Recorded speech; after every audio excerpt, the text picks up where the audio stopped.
Hello all, welcome to my channel Arvika's world. నా previous videos చూసినట్టయితే మదురైలోని పజాముదీర్ చోళై టెంపుల్ అలాగే అల్గర్ కోవల్ టెంపుల్ గురించి మనం పూర్తిగా తెలుసుకున్నాం. అయితే ఈరోజు మదురైలో ఇంకొక ఫేమస్ టెంపుల్ గురించి తెలుసుకుందాం.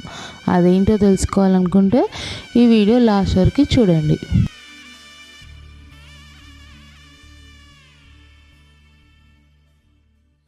మదురై మీనాక్షి అమ్మవారి టెంపుల్. ఈ టెంపుల్ తమిళనాడు మదురై పట్టణంలో ఉంది. ఈ దేవాలయం కాలవేగాయ నడి ఒడ్డున ఉంది. మదురై పట్టణం తమిళనాడులో రెండవ పెద్ద పట్టణం. రాష్ట్ర సంస్కృతి, కళలు, సాంప్రదాయ వారసత్వాలలో మొదలైన వాటిలో నిలయంగా ఉంటుంది ఈ మదురై పట్టణం. అంతేకాకుండా ప్రపంచంలోని అతి పురాతన నగరాలలో ఒకటైనదే ఈ మదురై నగరం. ఈ నగరాన్ని అనేక రాజవంశాలు కూడా పాలించాయని పురాణాలు చెప్తాయి. అంతేకాకుండా మన భారతదేశ సంస్కృతి, సాంప్రదాయం, కళలలో మదురై పట్టణం యొక్క పాత్ర కూడా ఎంతో ఉంది. అలాంటి గొప్ప పట్టణం గురించి పూర్తిగా మనం ఈ వీడియోలో చూద్దాం. ఖచ్చితంగా ఈ వీడియో ఎండింగ్ వరకు చూడండి. ఇప్పుడు మదురై యొక్క స్థల పురాణం గురించి తెలుసుకుందాం. మదురై పాలకుడైన మలయధ్వజ పాండ్యం చేసిన ఘోర తపస్సుకు మెచ్చి పార్వతీదేవి చిన్న పాప రూపంలో భూమిపైన అవతరించిందంట. అమ్మవారు పెరిగి పెద్దదయ్యి ఈ నగరాన్ని పాలించారు. ఆమెను వివాహం చేసుకోవడానికి సాక్షాత్తు ఆ పరమశివుడే సుందరేశ్వరునిగా వచ్చి మీనాక్షి అమ్మవారిని వివాహం చేసుకున్నారు. మీనాక్షి అమ్మవారిని విష్ణుమూర్తి తన చెల్లెలిగా భావించి సాక్షాత్తు వైకుంఠం నుంచే తన చెల్లి పెళ్లి చేయడానికి భూమి మీదకి వచ్చారు. కానీ సమయానికి రాలేకపోవడం వల్ల స్థానిక దేవుడైన పవలంకర్ నాయవల్ పెరువల్ ఈ పెళ్లిని జరిపిస్తారు. అయితే ఈ వివాహాన్ని ప్రతి సంవత్సరం మదురైలో చితురై అనే పెద్ద పండుగగా జరుపుకుంటారు. వివాహం అనంతరం శివపార్వతులు మదురై నగరాన్ని చాలా ఏళ్ళు పరిపాలించారని భక్తుల విశ్వాసం. ఆ తర్వాత వారిద్దరూ ఈ ఆలయంలోనే కొలువై ఉన్నారని పురాణాలు కూడా చెబుతూ ఉంటాయి. ఇది అండి ఆలయం యొక్క స్థల పురాణం. ఇప్పుడు మనం మదురై యొక్క ఆలయ చరిత్ర, నిర్మాణం అలాగే టైమింగ్స్ కూడా చెప్తాం. ముందుగా ఈ టెంపుల్ టైమింగ్స్ వచ్చేసి ఉదయం 5 నుంచి మధ్యాహ్నం 12:30 వరకు ఓపెన్ ఉంటుంది. తర్వాత సాయంత్రం 4 నుంచి రాత్రి 9:30 వరకు ఓపెన్ ఉంటుందండి. ఈ టైమింగ్స్లో మాత్రమే ఉంటుంది. మొబైల్ ఫోన్స్ అనేటివి లోపల అస్సలు అలౌ చేయరు. సో మొబైల్ ఫోన్స్ అన్నీ మనం బయటనే పెట్టాలి. మొబైల్ ఫోన్స్కి కౌంటర్ ఉంటుంది. చెప్పుల స్టాండ్, మొబైల్ ఫోన్స్, బ్యాగ్స్ అన్నీ ఒక దగ్గరే కౌంటర్లో ఉంటాయండి. వాటికి కూడా ఛార్జ్ ఉంటుంది. మొబైల్ ఫోన్స్ వచ్చేసి 5 రూపీస్ ఛార్జ్ చేస్తారు. Bags 2 rupees. చెప్పల్స్ మాత్రం ఫ్రీగా ఉంటాయి. ఈ టెంపుల్లో ఫస్ట్ మనం చూసుకోవాల్సింది ఏంటంటే గోపురాలు 4 గోపురాలు ఉంటాయండి. ఈస్ట్, వెస్ట్, నార్త్, సౌత్ అన్నీ చూడడానికి ఇంచుమించు ఒకే రకంగా ఉంటాయి. సో చాలామంది కన్ఫ్యూజ్ అవుతారు. ముందు మీరు వెళ్ళేటప్పుడు ఏ గోపురం దగ్గర నుంచి వెళ్తున్నారో చూసుకోండి. ఎందుకంటే ఆ గోపురం పక్కకే స్టాండ్ అనేది ఉంటుంది. మొబైల్ ఫోన్స్ పెట్టేటివి మీకు క్లియర్గా అర్థమవుతుంది వెళ్తే చూస్తే. ఇప్పుడు మనం ఆలయం యొక్క చరిత్ర అలాగే నిర్మాణం గురించి తెలుసుకుందాం. ప్రపంచంలోని అతి పురాతన నగరంలో ఒకటి మదురై నగరం. మన దేశంలో కాశీ ఎంత పురాతనమైనదో మదురై కూడా అంతే పురాతనమైనది. 2500 సంవత్సరాల క్రితమే ఈ ప్రదేశంలో మీనాక్షి అలాగే సుందరేశ్వర స్వామి ఆలయం ఉందని చారిత్రక ఆధారాలు కూడా ఉన్నాయి. ఈ ఆలయం గురించి తమిళ సాహిత్యంలో పురాణ కాలం నుండి ప్రస్తావన ఉంది. ఈ ఆలయం మొత్తం 15 ఎకరాలలో విస్తరించి ఉంటుంది. అయితే 13వ శతాబ్దంలో సుందర పాండ్యన్ తూర్పు గోపురాన్ని నిర్మించారంట. అలాగే 14వ శతాబ్దంలో పరక్రమ పాండ్యన్ పశ్చిమ గోపురాన్ని నిర్మించారు. 16వ శతాబ్దంలో శివండి చిట్టియార్ దక్షిణ గోపురాన్ని నిర్మించారు. తూర్పు గోపురం సమీపంలో మనకి అష్టలక్ష్మి మండపం కూడా ఉంటుంది. ఈ ఆలయాన్ని 16-17వ శతాబ్దంలో హిందూ నాయక రాజవంశ పాలకుడైన మదురై మొదటి నాయక్ రాజైన విశ్వనాథ్ నాయక్ దీన్ని పునర్నిర్మించారు. తర్వాత తిరుమల నాయక్ రాజు దీన్ని అభివృద్ధి చేశారని చారిత్రకంగా తెలుస్తుంది. ఆలయంలో ముందుగా మనం మీనాక్షి అమ్మవారిని దర్శించుకుంటాం. తర్వాత సుందరేశ్వర స్వామిని కూడా దర్శించుకుంటాం.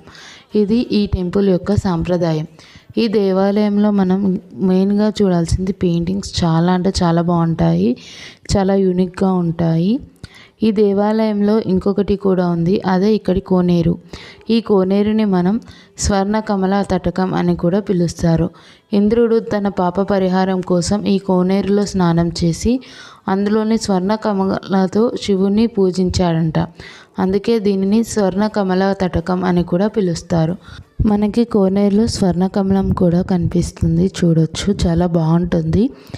ఈ టెంపుల్ చాలా పెద్దగా ఉంటుంది. సో మనకి టైమింగ్ కూడా చాలా ఎక్కువ పడుతుంది దర్శనానికి. 2 to 3 hours పడుతుంది అప్రాక్సిమేట్లీ టెంపుల్ దర్శనం మొత్తం చూసుకోవడానికి.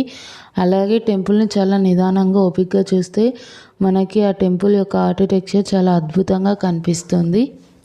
దర్శనం అలాగే కోనేరు చూసుకున్నాక మనం పక్కన ఉన్న 1000 పిల్లర్స్ మండపం కూడా చూడొచ్చు.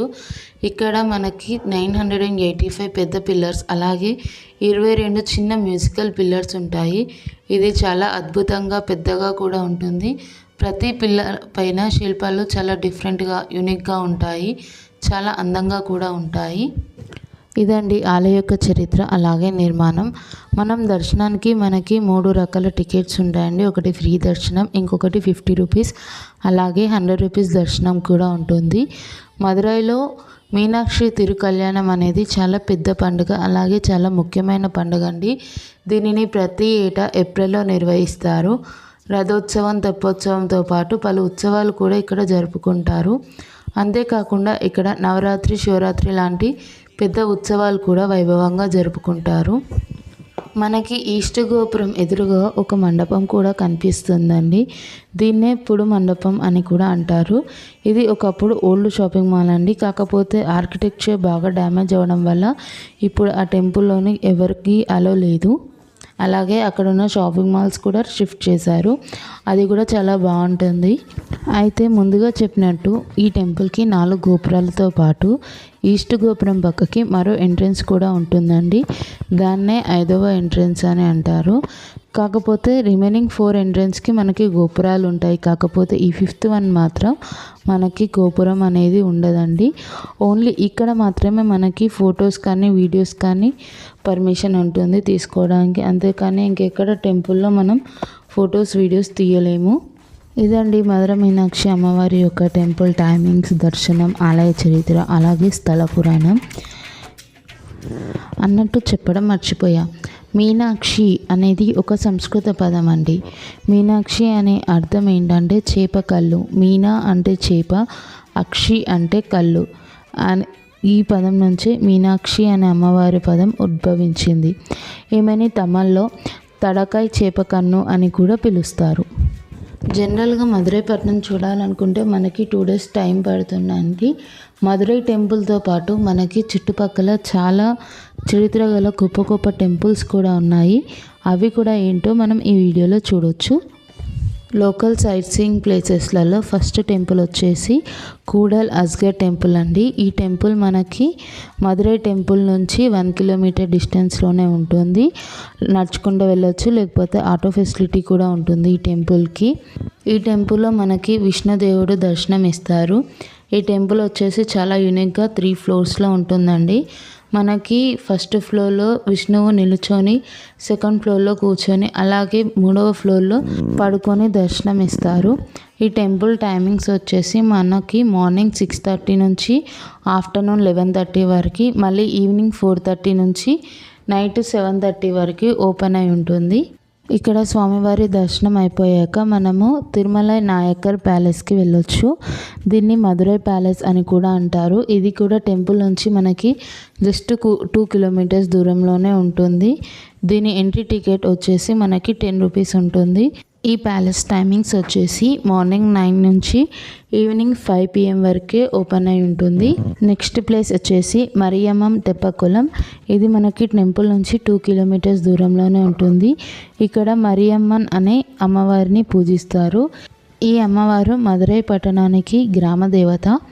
ఇక్కడ మనకి ఒక నది లాంటిది కూడా ఉంటుంది. దీన్ని వాగాయి నదికి కనెక్ట్ అయి ఉంటుందంట. ప్రతి ఏటా కళ్యాణోత్సవ సమయంలో ఇక్కడ తెప్పోత్సవం జరుగుతుంది.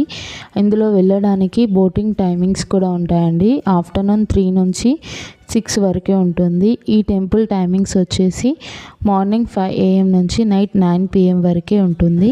ఈ టెంపుల్సే కాకుండా నా ప్రీవియస్ వీడియోలో చూపించినట్టు అలగర్ కోవెల్ అలాగే పజముద్దీర్ చోవెల్కు టెంపుల్ కూడా ఖచ్చితంగా దర్శించుకోండి. ఈ టెంపుల్ గురించి పూర్తి డిస్క్రిప్షన్ నా ప్రీవియస్ వీడియోలో ఉంటుంది. లింక్ డిస్క్రిప్షన్లో ఉంటుంది. ఖచ్చితంగా వాచ్ చేయండి. ఇదండి మధురై యొక్క ఆలయ చరిత్ర, అలాగే స్థల పురాణం, టెంపుల్ టైమింగ్స్, సైట్ సీయింగ్స్ అన్నీ. ఈ వీడియో కనుక మీకు నచ్చినట్టయితే లైక్, షేర్, అలాగే మరిన్ని ఇంట్రెస్టింగ్ వీడియోస్ కోసం subscribe to my channel Arvika's world.